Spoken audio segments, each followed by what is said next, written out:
Desde Mercedes, Buenos Aires, Argentina, transmite en el 93.9 Radio Fénix, una radio para toda la gente.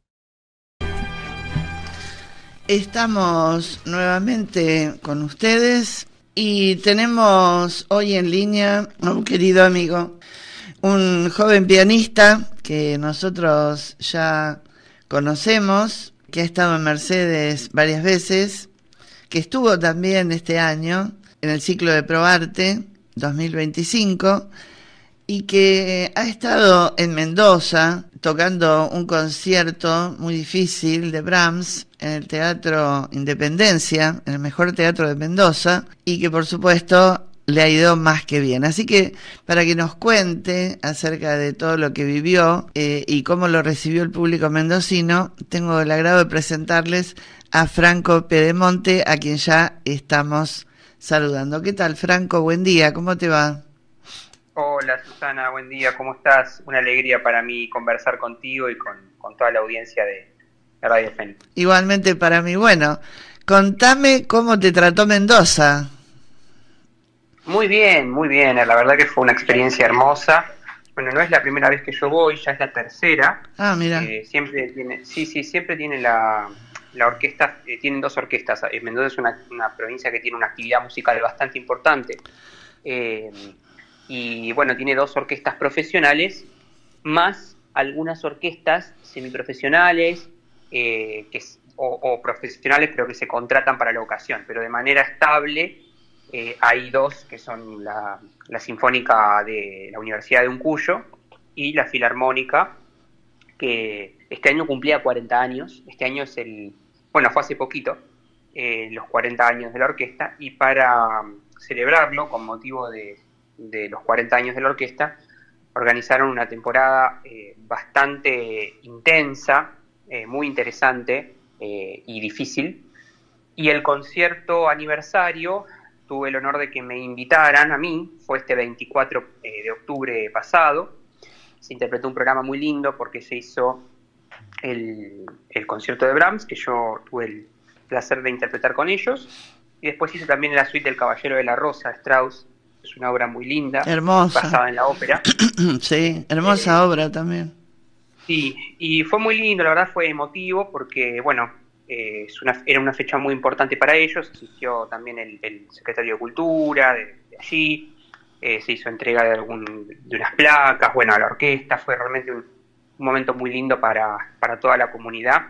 Y bien, lo he disfrutado mucho, la verdad que lo he disfrutado mucho. Bueno, dos obras realmente muy difíciles porque tocar Brahms siempre es un desafío, ¿no? Es un músico que no solamente es complejo desde el punto de vista de la técnica, sino que también la interpretación, por esa profundidad que tiene Brahms, es todo un desafío para un pianista, ¿no? Así que me imagino que habrá sido bastante arduo prepararlo. Sí, lo es. Es un concierto muy grande, es uno de los conciertos más largos del repertorio en cuanto a duración. Dura más de 50 minutos en algunas versiones. Así que sí, es una cosa así ciclópea, bien titánica.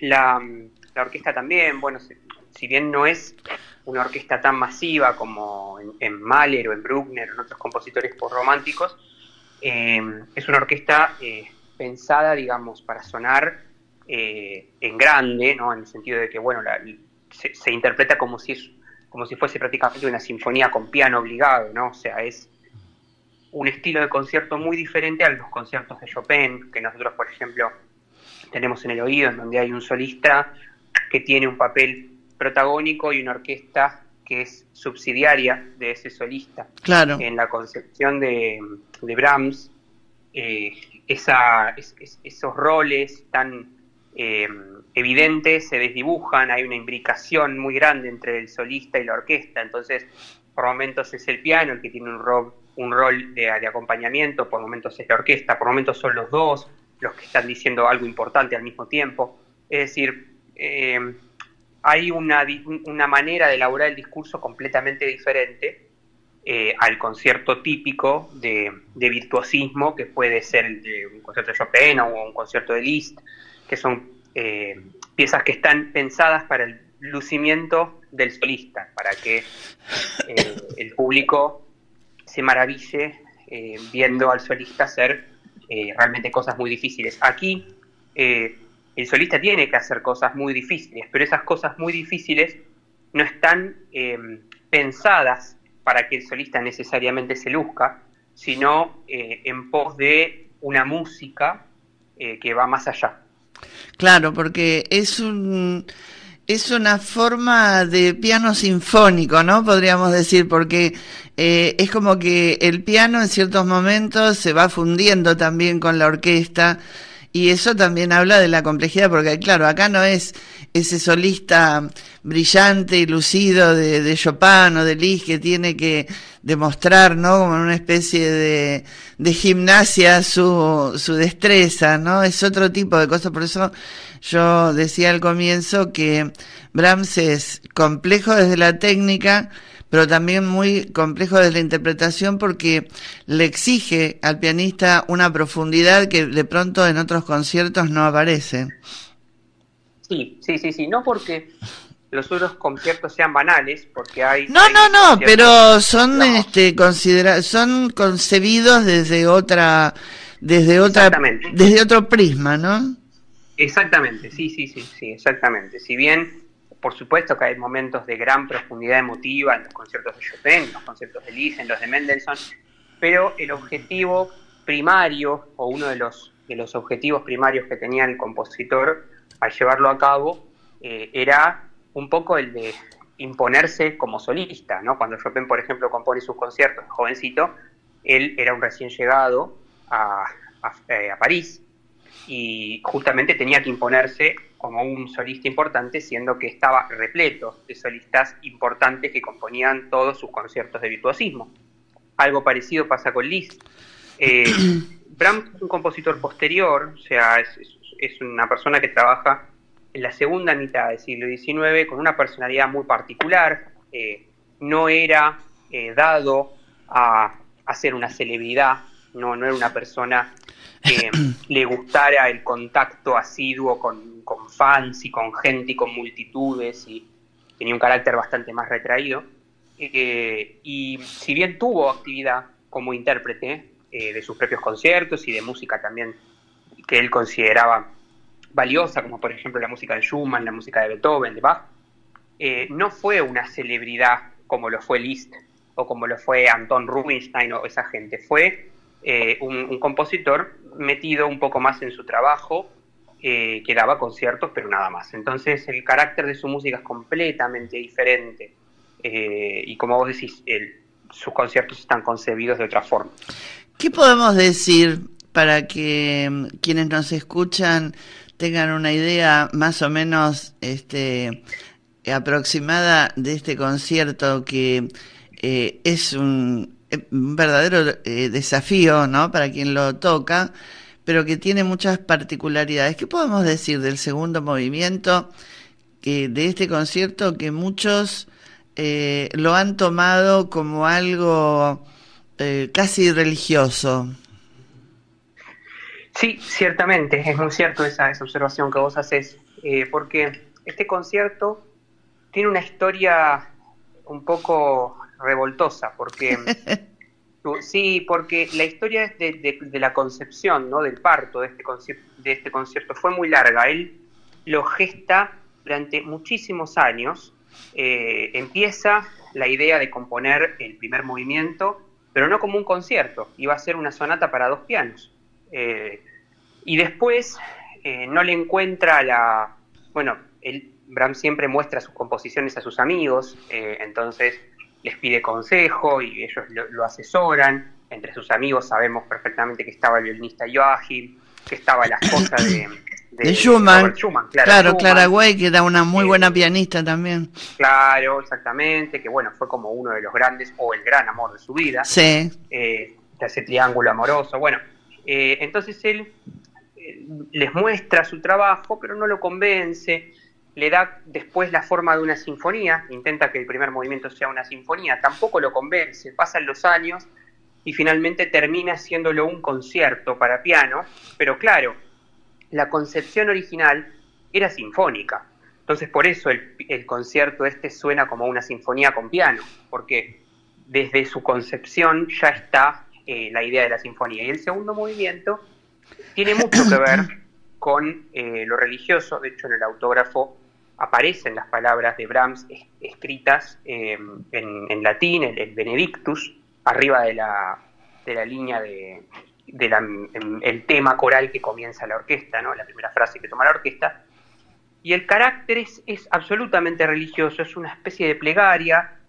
Hay algunos biógrafos de Brahms, no es una información completamente confirmada, pero vieron en este movimiento un homenaje al intento de suicidio de Schumann, que ya en ese momento estaba atravesando las fases finales de su vida, con una enfermedad que algunos dicen que había sido una neurosífilis muy avanzada, que lo había alterado el comportamiento, había tenido un intento de suicidio, se tira al ring en invierno, lo rescatan, pero en muy malas condiciones de salud, y va a parar a un asilo en donde pasa sus últimos años.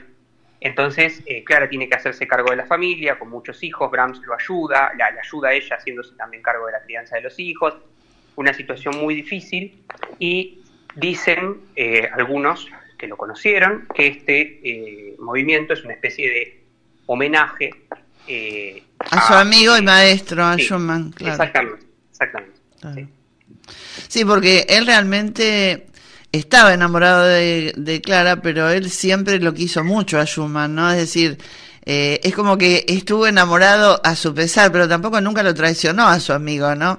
Esto es importante señalarlo, y realmente para Clara en los últimos años fue un verdadero puntal, porque ella estaba realmente con todo lo de Schumann muy desbordada y muy sola, ¿no? Aparte, pensemos una mujer en aquella época, ¿no?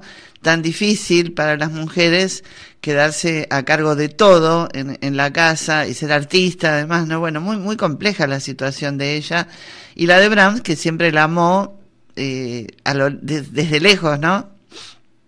Sí, es muy cierto eso que vos decís. Ellos, bueno, por supuesto, nunca concretaron oficialmente, nunca vamos a saber si efectivamente sucedió algo más o no entre ellos. Creo que es algo que va a quedar para, digamos, cada uno pensará lo que le guste, claro, sí, lo que prefiera, pero lo que sí es absolutamente innegable es que estaban profundamente enamorados, porque las cartas así lo atestiguan. Sí. Y además el comportamiento de Brahms. Brahms se sentía muy culpable del sentimiento que tenía por Clara. Entonces, a lo largo de la relación que tuvieron con los años, él muchas veces se comporta de manera muy esquiva. A veces va a los veranos a visitarla, a veces no, a veces se ofende, a veces no.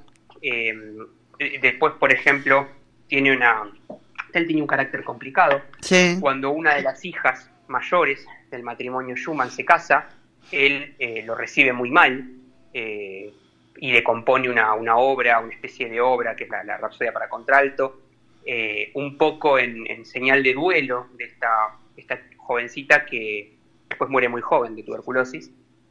Con lo cual la vida sentimental de Brahms es complicada. Bueno, muy típico además del romanticismo, ¿no? Siempre el amor contrariado, sí. Es casi una constante del romanticismo, el amor contrariado, el amor en la lejanía, el amor que no se concreta, ¿no? Es algo muy característico de la época, y él fue un hombre de la época.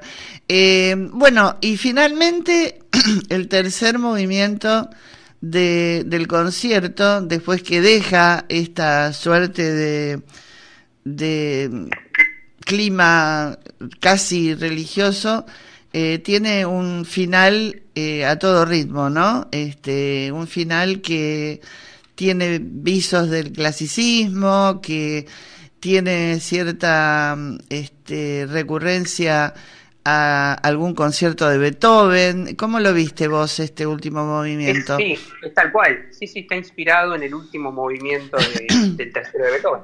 El tercer concierto de Beethoven tiene un rondó muy famoso que es célebre y que Brahms lo toma como inspiración. Si bien no hay ninguna carta ni fuente directa de él que nos diga que efectivamente lo toma como fuente de inspiración, es evidentísimo para cualquiera que escuche y que se siente con la partitura a ver cómo está concebido un movimiento y cómo está concebido el otro, y la realidad es que es calcado. O sea, la distribución de las secciones, el carácter, el tipo de pianismo. La diferencia es que en Brahms, obviamente está exacerbado todo, entonces la dificultad técnica es mayor, el pianismo es más intrincado, la orquesta suena más sinfónica, hay otro tipo de elementos que entran en juego, pero la inspiración es claramente beethoveniana, y no es raro, porque Beethoven era una especie de prócer para Brahms.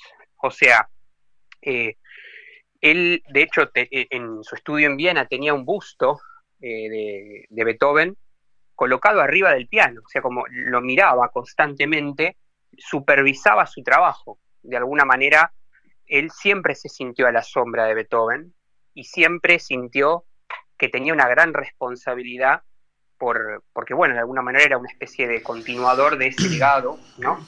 Qué increíble, ¿no? La figura de Beethoven, cómo iluminó a muchos músicos, el caso de Schubert también, que lo admiraba, que creo que nunca llegó a conocerlo personalmente, que siempre lo vio de lejos, pero también era casi adoración que sentía por Beethoven, ¿no? Digo, qué figura la de Beethoven, que fue un faro, ¿no? Para muchos de los músicos. Sí, algo... Sí. Y a músicos distintos. Sí, fíjate que distintos. Las antípodas de Brahms y Schubert, Wagner, claro. De Wagner y de Brahms, que eran dos contemporáneos, que no tenían nada que ver en su búsqueda estética. Sin embargo, su único referente o su máximo referente, tanto de Wagner como de Brahms, era Beethoven. Claro, es que fue algo fuera de lo común Beethoven, ¿no? Realmente. Ahora, vos sos muy joven.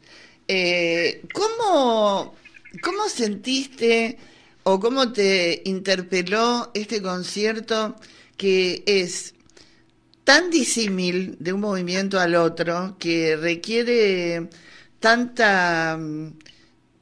trabajo de interpretación, tanta concentración, que es realmente una pieza magistral, ¿no? De los conciertos para piano y orquesta? ¿Cómo lo abordaste?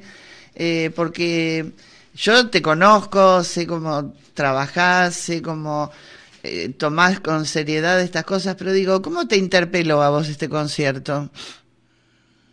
Yo lo abordé con gran placer, y la realidad es que me lo llevo adentro desde hace mucho tiempo, el proyecto de hacer el concierto, y el concierto mismo lo tengo dentro de mi corazón, dentro de mi cabeza hace muchísimo tiempo, porque pasa algo especial, que es que más allá de la afinidad que pueda tener con la música de Brahms, que la tengo, que me encanta, este concierto en particular fue el caballo de batalla de mi maestro, que fue Gelber.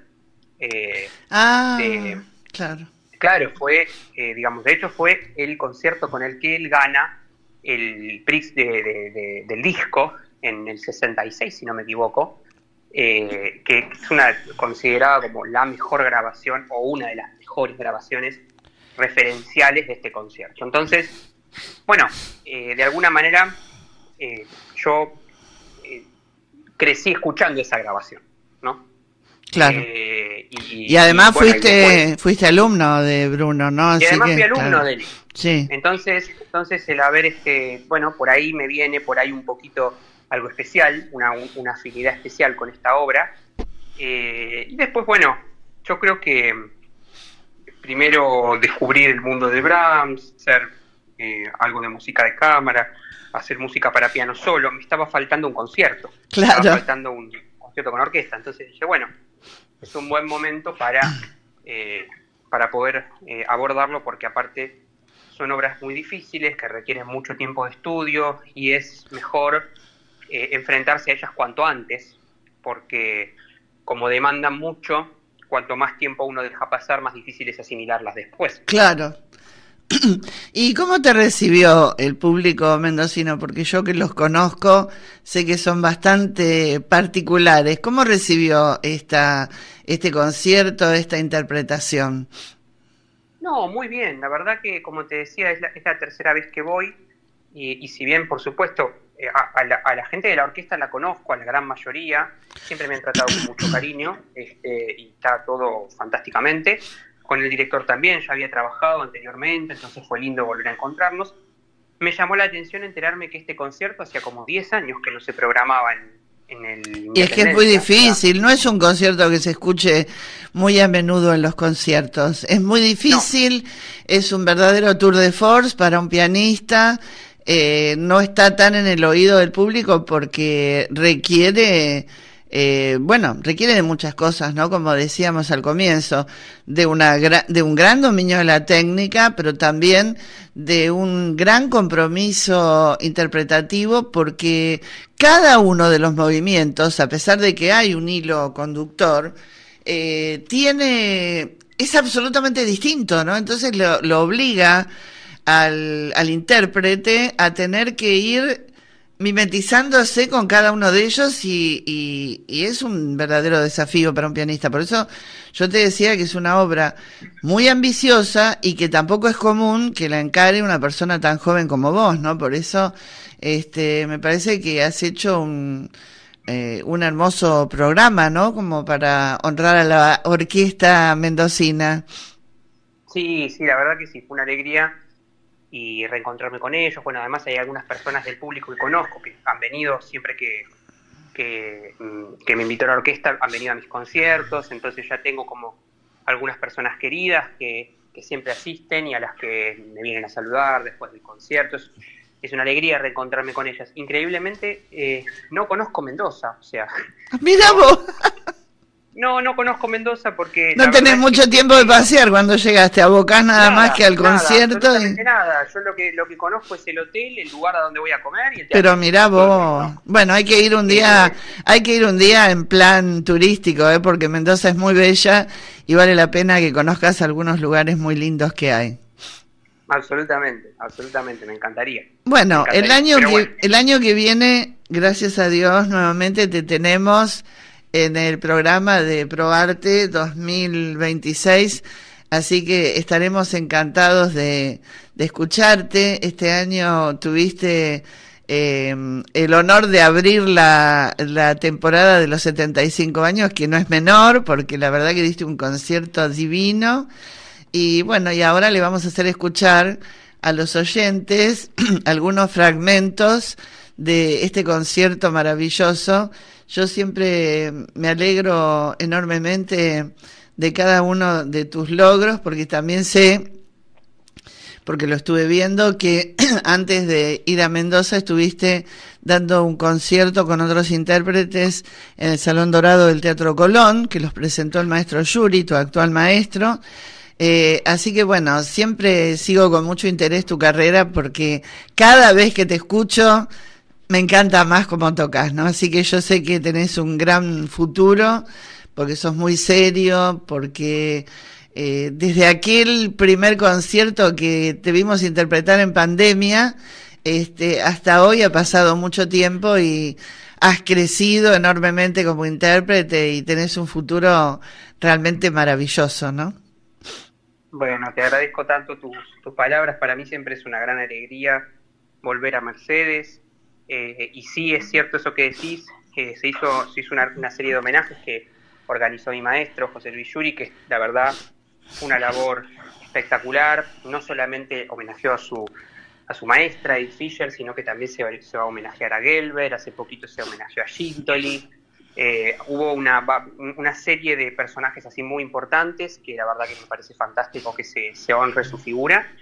Y bueno, y gracias por todas tus palabras de aliento. Vos sabés que yo los aprecio muchísimo y que siempre tengo muchísimas ganas de volver. Ya lo creo. Te esperamos con muchísimo entusiasmo para el año que viene. Te mandamos un beso. Y bueno, no te podés quejar porque has tenido un año realmente exitoso y de mucho trabajo, ¿no? Y de mucho lucimiento. Así que el 2025 ha sido excelente para vos. Sí, la verdad que sí, muy muy contento, un año de mucha actividad y de mucho aprendizaje también, que creo que es lo más interesante de todo. Bueno, eso es lo mejor que tenés vos, que siempre estás en posición de seguir aprendiendo, ¿no? Me parece que eso habla muy bien de vos. Te mando un beso grande y ahora vamos a escuchar algunos fragmentos del concierto que el último 24 de octubre brindaste en Mendoza con la Orquesta Sinfónica de allí. Gracias, querido, que sigas muy bien. Igualmente, adiós. Estuvo con nosotros Franco Pedemonte, este joven y destacado pianista argentino que hizo su presentación el 24 de octubre en Mendoza con la Orquesta Sinfónica de esa provincia, que cumplía un aniversario muy importante y donde interpretó el concierto número 1 de Brahms.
Desde Mercedes, Buenos Aires, Argentina, transmite en el 93.9 Radio Fénix, una radio para toda la gente.